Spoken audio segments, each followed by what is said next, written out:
बुजुर्गों की एक कहावत है फलाह कामरानी नरमी और आसानी में, हर बना काम बिगड़ जाता है नादानी में। हिकमत के साथ जो भी काम किया जाए तो अल्लाह तबारक व ताला उसके अच्छे नताइज अता फरमाता है। चंद रोज़ पहले नौशेरा के एक इलाके हकीमाबाद में ये वाक़या पेश आया कि वहाँ पर मेवा गुल का बेटा था हमज़ा। वो अपनी बहन अस्मा को फजर की नमाज के लिए उठाने गया तो दोनों बहन भाइयों की आपस में तकरार हुई। बात लड़ाई की नौबत तक पहुंच गई और इस तरह भाई ने बहन को फजर की नमाज के लिए ना उठने पर कत्ल कर दिया।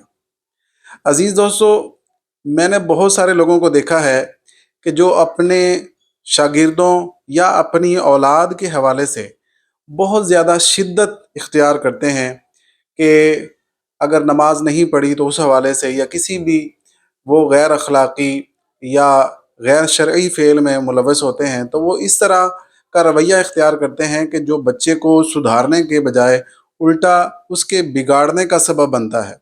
ऐसे लोगों के रवैये की वजह से औलाद नमाजी बनने के बजाय बेनमाजी बनती है, औलाद फर्मा बरदार बनने के बजाय नाफरमान बनती है और वो बागी हो जाते हैं। तो इसलिए हमें हमारा इस्लाम ये हुक्म देता है, कुरान में अल्लाह फरमाता है उदउ इला रब्बिका बिल हिकमति वल मौइज़तिल हसना, कि अपने रब के रास्ते की तरफ बुलाओ। किस तरह? बिल हिकमति, हिकमत के साथ और अच्छी नसीहत के साथ। अच्छी नसीहत का अल्लाह ताला ने हुक्म इरशाद फरमाया है।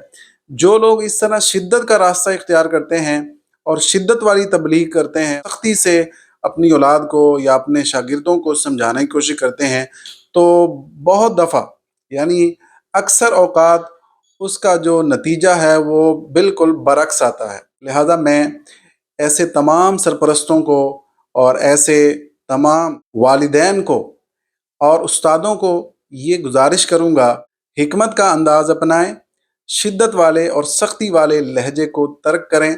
ये नहीं है कि सख्ती बिल्कुल ही ख़त्म कर दें, नहीं, जहाँ सख्ती की ज़रूरत है करें, लेकिन उस सख्ती की एक लिमिट होनी चाहिए, एक हद होनी चाहिए।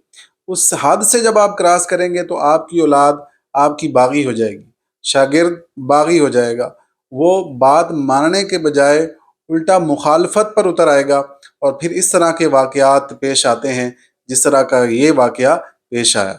उम्मीद है मेरी बात आपको समझ आई होगी। अगर आप शेयर कर देंगे तो हो सकता है किसी की इस्लाह हो जाएगी।